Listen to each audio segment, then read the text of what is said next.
بسم اللہ الرحمن الرحیم۔ السلام علیکم۔ علامہ اقبال اور ایک انگریز فوجی کی بیوی کا قبول اسلام۔ لیڈی بارنس کا قبول اسلام کا یہ ایک عجیب واقعہ ہے۔ وہ ایک نو مسلم انگریز فوجی کی بیوی تھی۔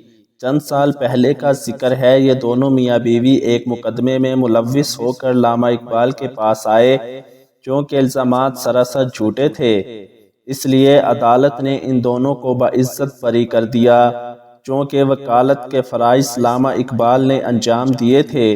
اس لیے چند روز بعد لیڈی بارنس شکریہ ادا کرنے کے لیے لاہور علامہ اقبال کے پاس تشریف لائیں۔ اس وقت علامہ اقبال نے سوال کیا، لیڈی صاحبہ، آپ کے مشرف با اسلام ہونے کی اسباب کیا ہیں؟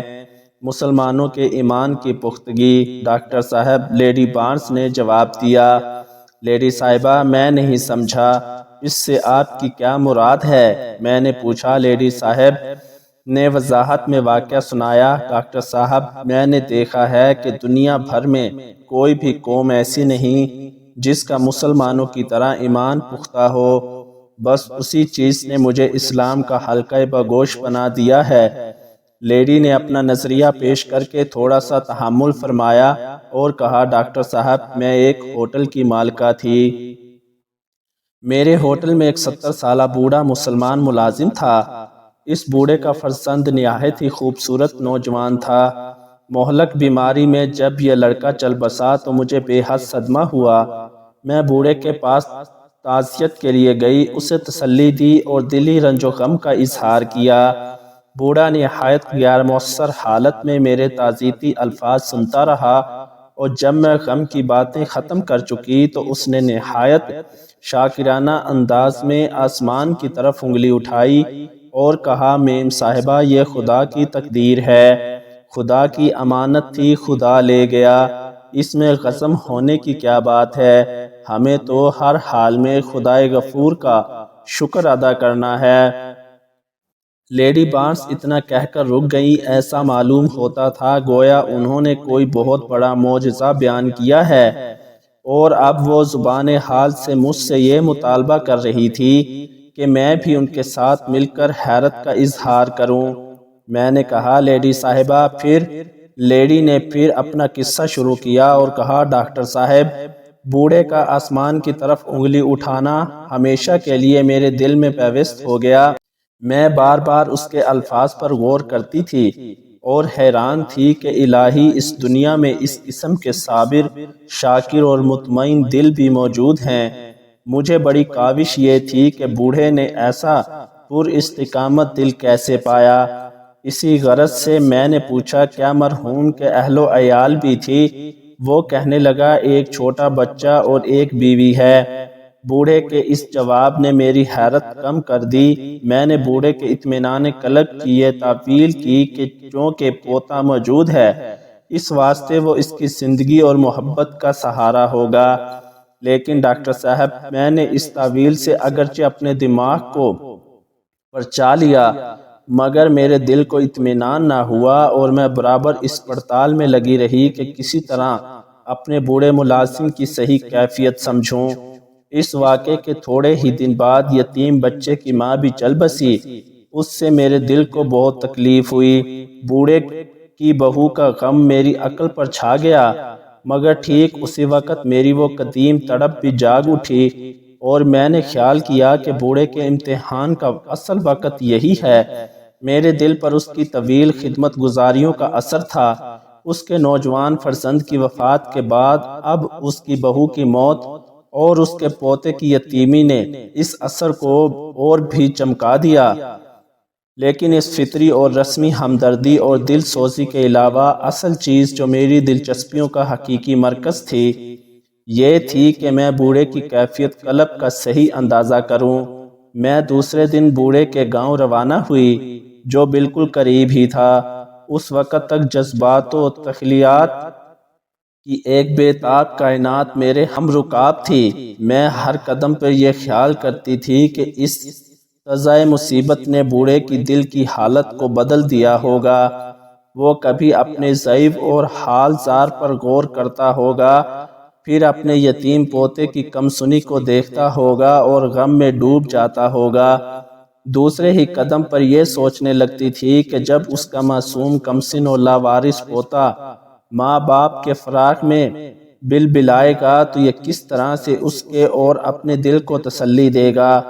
وہ اس کی آنسوؤں کی جواب دہی سے کیوں کر عہدہ برآ ہوگا؟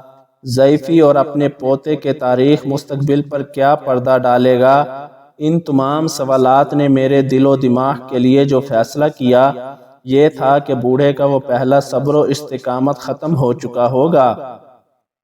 میں اسی فیصلے کو ساتھ لے کر بوڑھے کے گھر میں داخل ہوئی اور اس کی تازہ مصیبت پر افسوس کا اظہار کیا اور اسے اپنی ہمدردی کا یقین دلایا۔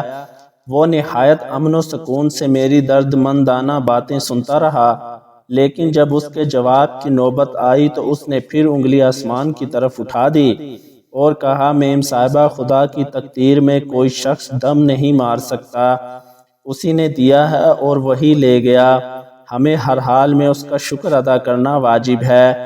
لیڈی بارنس بوڑھے کے الفاظ نقل کرنے کے بعد پھر رکی، گو وہ یہ مجھ سے ان الفاظ کی داد طلب کر رہی تھی۔ انہوں نے تھوڑا تحمل کیا، ایسا تحمل جس میں ایک قسم کی محویت ملی ہوئی تھی، اور اس سلسلے میں کلام پھر شروع کیا اور کہا، ڈاکٹر صاحب، میں جب تک بوڑھے کے پاس بیٹھی رہی اس کے سینے سے آہ نکلی، نہ آنکھ سے آنسو گرے اور نہ زبان پر افسوس کا لفظ آیا۔ وہ اس طرح اطمینان سے باتیں کرتا تھا گویا اس نے اکلوتے بیٹے اور بہو کو زمین میں دفن نہیں کیا بلکہ اپنی زندگی کا کوئی بڑا فرض ادا کیا ہے۔ تھوڑی دیر بعد میں وہاں سے واپس آ گئی۔ میں بوڑھے کی پختگی ایمان پر حیرت زدہ تھی۔ میں بار بار غور کرتی تھی اور تھک جاتی تھی، مگر مجھ پر یہ معمہ حل نہیں ہوتا تھا کہ اس پریشانی میں کسی انسان کو یہ استقامت حال کیسے نصیب ہو سکتی ہے۔ چند روز بعد اس کا معصوم پوتا بھی گزر گیا۔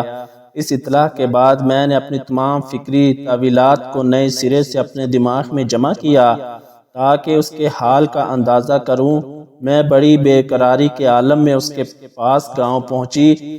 مجھے یقین تھا کہ اب لاوارث بوڑھا اپنی تمام دنیا کو ختم کر چکا ہوگا، اس کے حواس و ہوش سے بیگانہ ہوں گے، اس کا دل و دماغ متفل ہوگا اور اس کی امید کے تمام رشتے منقطع کر چکی ہوگی۔ یہی توقعات ساتھ لے کر میں بوڑھے کے مکان میں داخل ہوئی اور نہایت ہی دل سوزی سے اس کے مصائب پر غم کا اظہار کیا۔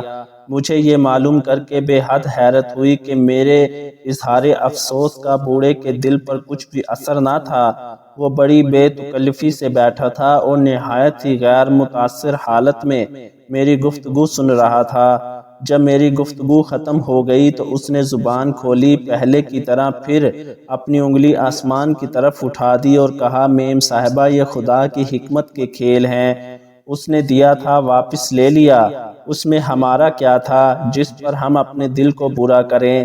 بندے پر ہر حال میں اپنے خدا کا شکر ادا کرنا واجب ہے۔ ہم مسلمانوں کو یہی حکم ہے، ہم اللہ تعالیٰ کی رضا پر راضی رہیں۔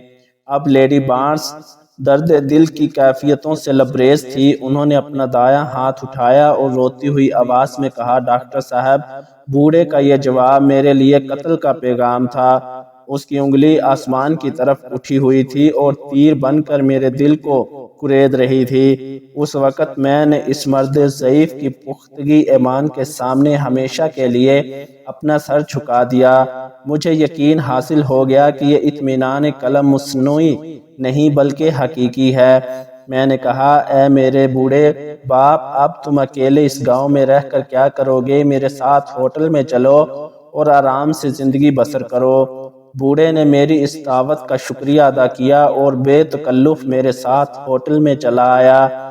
یہاں وہ دن بھر ہوٹل کی خدمت کرتا اور رات کو خدا کی یاد میں مصروف ہو جاتا۔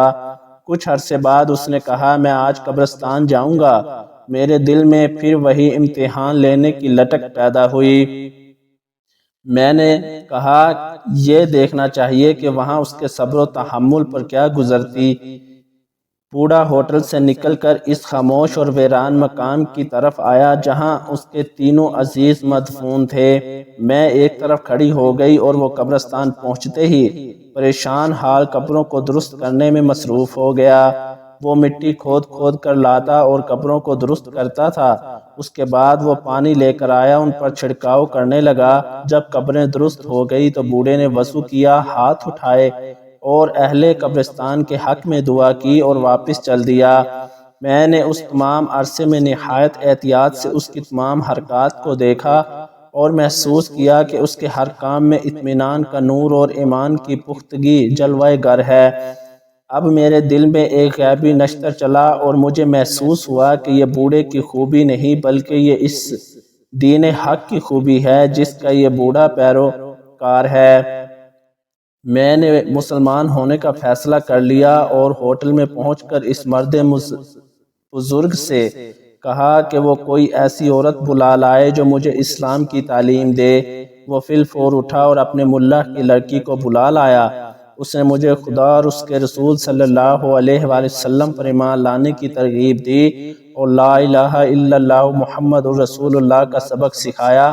ڈاکٹر صاحب، اب میں اللہ تعالیٰ کے فضل و رحمت سے مسلمان ہوں اور وہی عظیم الشان قوت ایمان جس سے کہ بوڑھے کا دل سرشار تھا اپنے سینے میں موجود پاتی ہوں۔